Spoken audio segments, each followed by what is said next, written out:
everybody, what is going on? It's the girl Keisha. Welcome to the show, Undeniable Keziah. Alright, so I have this story to share with you guys. It's about a young, woman. Her name is Gabby Petito. She was 22 years old. And her boyfriend, Brian Laundrie, who is 23 years old.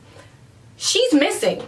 So the big question is, what happened to Gabby? What happened to Gabby? So let's start from the beginning. Young couple from Long Island, New York, and then moving to Florida, Northport, Florida, shared a home together. They decided to go on a road trip. Sounds like fun, right? They want to go on a road trip.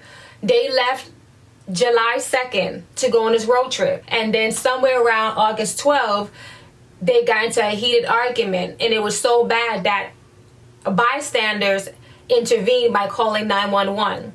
So I did see a footage of police body cam showing Gabby Petito looking very distraught, looking stressed, uneasy, and somewhat uncomfortable. Brian Laundrie, he just looked regular, just chilling, talking to the police, very calm demeanor, total contrary to Gabby's demeanor.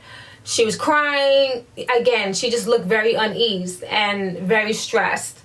But eventually they got back in the van and everything seemed to be okay and people went about their way. That's what I saw on the body cam. The suspicious thing is, the odd and strange thing is, he brought his bald-headed, scrawny butt back alone to Florida September 1st without Gabby. Again, where's Gabby? What happened to Gabby? To clarify a few things that people are confused on still, when he asked to ride, he asked to go to Jackson, which if you're familiar with the area, a lot of people call Jackson Hole Jackson. So that's why I said yes to giving him a ride. But you think any good hiker would know south and north. We were going south out of the park when he said he was camping north. He had told us that him and Gabby were not camping on a regulated campsite through the national park, that they were camping basically out in the middle of nowhere along Snake River. This is key information. He said that he had hiked for days along Snake River, but when looking at his backpack, it wasn't full, and he said all he had was a tarp to sleep on, which you think if you're going camping for days on end, you'd want food and a tent, and he had none of that. And like I said, he looked clean and didn't. So this is a view of the whole journey with Brian. So that's the top at the park at Coulter Bay, and then we drove him to this dam right here. Then at the dam, we dropped him off at this little turnout, and he said he was going to walk across the street to the parking lot, which was full of people, to continue hitchhiking and look for a ride, because he freaked out when I said Jackson Hole. He said we needed to pull over, even though Jackson and Jackson Hole are the same thing. It's the same town itself. This is the text I sent to my mom at 6:09, right when he got out of the car, saying I was okay because she was freaking out. This is at the park, or at the pickup location, and we were taking a shower. We then walked across, and our car was parked on the left side of the picture, and he talked to us right in the middle. And he was talking to my boyfriend the entire time, but I was the one actually talking, and he was not frantic, and he was very nice, very polite to us. The thing is, that's what's making me question him, is he's not cooperating with the police. He's not, him and his family is not cooperating with the police. This is what raises people's eyebrows and start to point fingers. This is the love of your life, right? This is your woman, your girlfriend, your wifey. You share a home with her. You guys, had the same interest, same likeness, which is road trips, I'm assuming, because you guys did it together. And this is what you do? But they're saying that he was also her fiance. So boyfriend, fiance, all I know is that they were an item. They were a union. They were together. So the mother realized that the last time the mother spoke to her daughter was around that time she had that argument with her boyfriend. They did a video chat. I believe August 25th, I believe they did a video chat. And I think she received some text messages, but she don't believe those messages came directly from her daughter. Did you hear what I said? She says that she don't believe those text messages came directly from her daughter. She don't believe her daughter send those messages. And sometimes that could be the situation where something happened to somebody, and to cover up a trail or to cover up a crime, people would fake like the person is alive and well and start sending people messages. Mind you, no phone calls. Anybody could send text messages. No, I want to hear your voice. I want to see your face, so I know for sure you're okay, because messages are not going to do it, baby. I got to see your face. I got to hear your voice. That's how I know you okay. Okay? That's how I know you all right. So he returned back September 1st without her. So the parent ended up filing a missing person September 11th.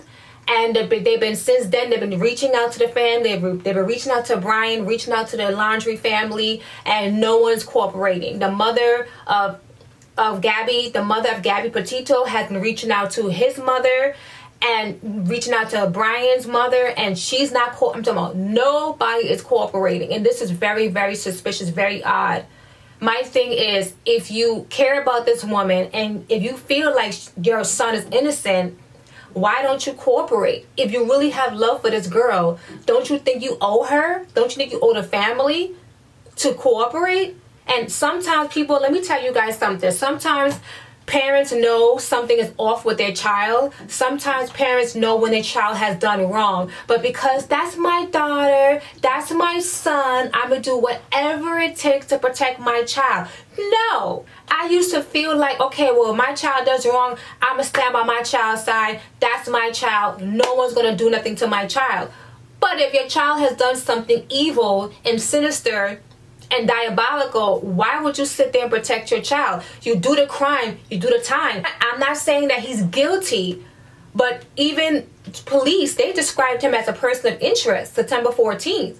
So that says a lot. You're not cooperating with nobody. You're not giving any type of assistance. You come back alive and well, and you left your girlfriend damn near possibly for dead. So now there's a private investigator saying that wherever she can be, because her last sightings was in Wyoming, and they're saying that it's a possibility she's out there in the wild. She probably is not alive. She's probably dead and gone. Because you have to think about starvation, heat, weather, animals, all these factors that play a part in this type of environment, atmosphere. And if you have no crazy strong survival skills, seems like an episode from Snap. It's just very strange. I mean, you got to put two and two together. And sometimes, you don't want to say, oh yeah, he's guilty. Yeah, he did it. Yeah, he did it. But sometimes you have to think, you'd be like, dude, what's going on? So I'm telling you right now, if Brian was my child, I'll be making sure he's cooperating with the police. I don't care if he's a grown man, 23 years old, I would have bust his behind, because you're not going to sit here, you come back alive, and you have no explanation to what happened to your girlfriend. I don't play that. I do not play that at all. It's not right. He needs to open his mouth and give full account details of what happened and what transpired between him and his girlfriend from the day he came back September 1st to Florida. He don't want to cooperate with the police, nothing like that. So the father of Petito, her stepfather, Joe Petito, and her mother, Nicole, they're trying their best to see what happened to their baby, see what happened to their daughter. And I totally understand. I think it's a parent's worst nightmare. I'm not a mother yet. I can't even fathom not knowing what happened to your baby, what happened to your child, your daughter, your son. Even if they could be 40, 50, 60 years old, it doesn't matter. That's still your child that you gave birth to. If I was the police and if I was the parents, I would definitely stay on top of him. I would definitely keep my eyes and ears on this guy, because I will not let up on him. I will not let up on him if I was the parents of Gabby Petito, because that is not right what he did. That was wrong. To leave your woman out there knowing good and well she's a woman. So you got to think about perverts, rapists, murderers, psychopaths. People who pick up hitchhikers and end up killing them. All these factors, like I said, come into play.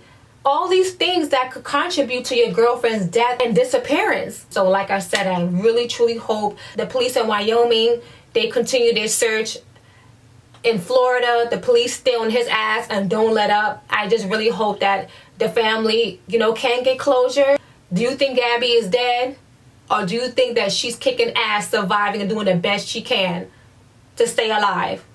Do you think Brian has anything to do with her death if she is deceased? And do you think he intentionally left her out there? So what do you think? All right. So leave a comment, like, and subscribe, and come up for some more. All right.